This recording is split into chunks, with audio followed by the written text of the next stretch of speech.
अच्छे होंगे। आइए अपने चैनल के बारे में कुछ बताते हैं। हमारा चैनल है रिजल्ट मित्र इंस्टीट्यूट। इसे यूट्यूब पर जाकर आप लोग सब्सक्राइब कर सकते हैं। बेल आइकन जरूर दबा लीजिएगा, क्योंकि जो भी हम वीडियो अपडेट देंगे आपके फ्रंट स्क्रीन पर आता रहेगा। अब पिछली कक्षा में हम लोग कक्षा 10वीं के कुछ महत्वपूर्ण प्रश्न पढ़ रहे थे पहले पार्ट के, उसी को आगे बढ़ाते हैं। देखिए क्या है। और अगर आप लोग ऑफलाइन बैच ज्वाइन करना चाहते हैं तो स्क्रीन पर आप लोगों के नंबर शो हो रहा होगा, वहाँ से आप लोग बात कर लीजिएगा। बहुत स्पेशल बैच चलने वाला है कुछ ही दिनों में, कक्षा 10वीं और 12वीं दोनों के लिए। अच्छा, क्वेश्चन नंबर 15 तक हो चुका था। क्वेश्चन नंबर 16 का कह रहा है, देखिए कि दो संख्याओं ए बी का एचसीएफ 5, एलसीएम 200 है। ए बी का गुणनफल क्या है? दो संख्याएं दी गई हैं, फार्मूला वही है, फार्मूला लिखेंगे नहीं। फार्मूला क्या है? दो संख्याओं का गुणनफल बराबर एलसीएम गुणे एचसीएफ। दो संख्याओं में पहली संख्या है हमारा ए, दूसरी संख्या क्या है बी, इनका गुणा बराबर हो जाएगा एलसीएम क्या है इसका 200, अब गुणे एचसीएफ क्या है इसका 5। तो ए गुणे बी या ए बी बराबर क्या आ गया संख्या का 5 दूनी 10, 1000। इस संख्या का इस प्रश्न का उत्तर क्या हो गया 1000। यानी दो संख्याओं का गुणनफल बराबर एलसीएम गुणे एचसीएफ। याद रखिएगा, प्रश्न बहुत बनता है बहुविकल्पी। अगला 17वां प्रश्न है, देखिए इस पर भी स्टार लगा लीजिए, एक स्टार देंगे कि एक परिमेय संख्या और एक अपरिमेय संख्या का योग क्या होता है।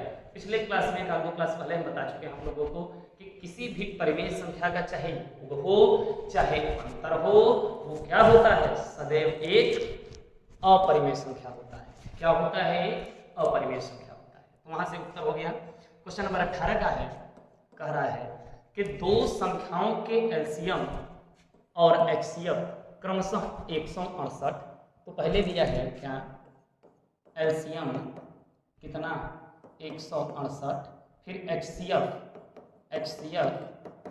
6। इस क्रमशः का मतलब एक बार समझ लीजिए बच्चों कि जो पहले देगा उसका पहला मान, जो बाद में लिखेगा उसका बाद में वाला मान।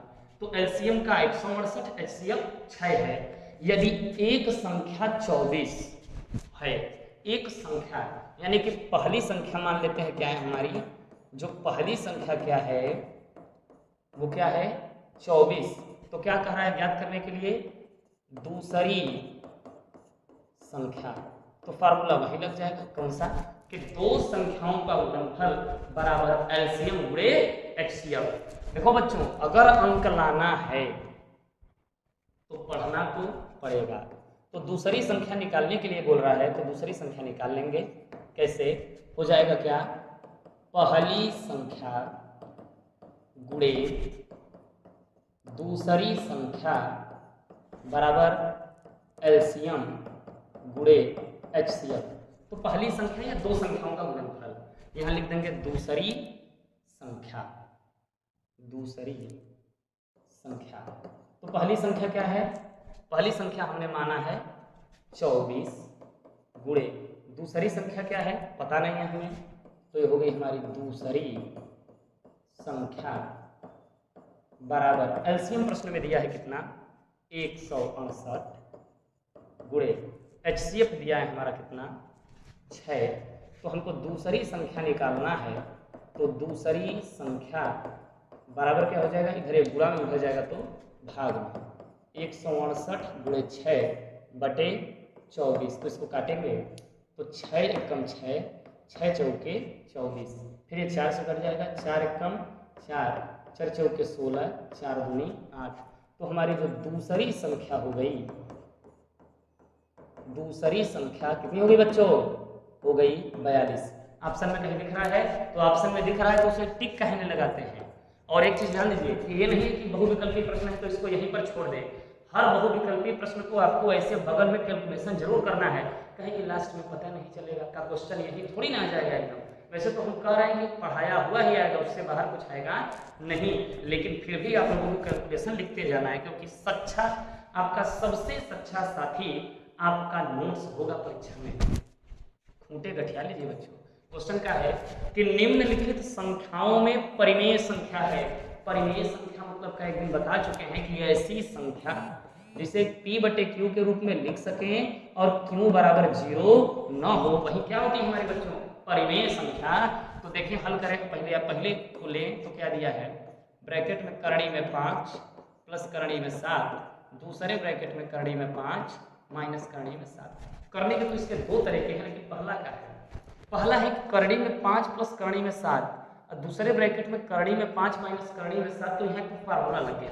फार्मूला क्या है, पहले कोष्टक में a प्लस बी, दूसरे कोष्टक में a माइनस बी बराबर होता है a square minus b square. क्या होता है बच्चों, क्या होता है, पहले कोष्टक में a प्लस बी, दूसरे कोष्टक में a माइनस बी बराबर a square minus b square. तो a के स्थान पे यहाँ से क्या मिल जाएगा बच्चों, यहाँ मिल जाएगा करड़ी में 5 और b के स्थान पे मिल जाएगा क्या, करड़ी में 7। तो प्रश्न इस रूप का है, उत्तर इस रूप में लिख दें। तो a के स्थान पे क्या, करड़ी में 5, लेकिन इसका स्क्वायर है तो स्क्वायर, माइनस b के स्थान पे क्या, करड़ी में 7, लेकिन इसका स्क्वायर। तो करड़ी में 5 का स्क्वायर का होता है, याद रखिएगा बच्चों कि किसी भी संख्या के अगर ऊपर करड़ी लगा है तो अगर इसका स्क्वायर कर दे तो करड़ी क्या हो जाती है, हट जाती है। तो करड़ी में 5 का स्क्वायर करेंगे तो करड़ी हट जाएगा, तो क्या आ गया 5 माइनस, ऐसे करड़ी में 7 का स्क्वायर करेंगे तो क्या आएगा बच्चों, केवल 7, और 5 में से 7 जाएगा तो बचेगा -2। यही हो जाएगा हमारा उत्तर। कहीं दिख रहा है इसमें उत्तर -2? नहीं दिख रहा है। यानी पहले तो देखिए -2 एक परिमेय संख्या है, पूछ क्या रहा है, निम्नलिखित में संख्या में परिमेय संख्या कौन है।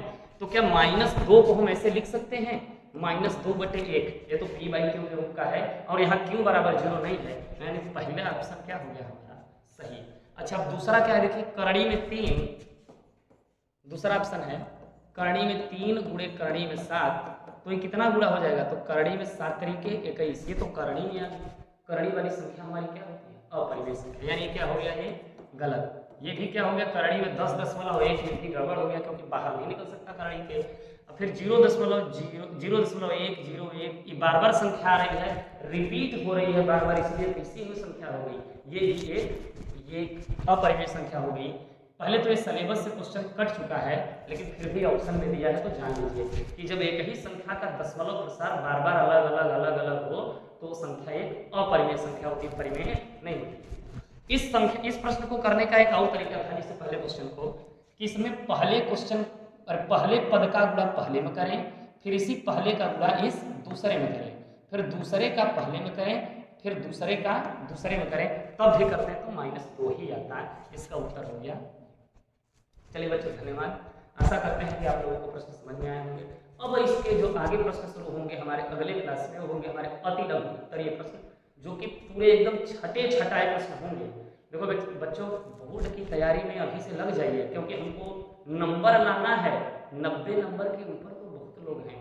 फिर से बता दें आप लोगों को कि सभी लोग पहले को जानते हैं, दूसरे को लोग भुलाने में टाइम नहीं लगाते हैं।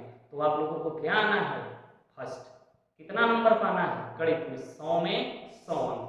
धन्यवाद।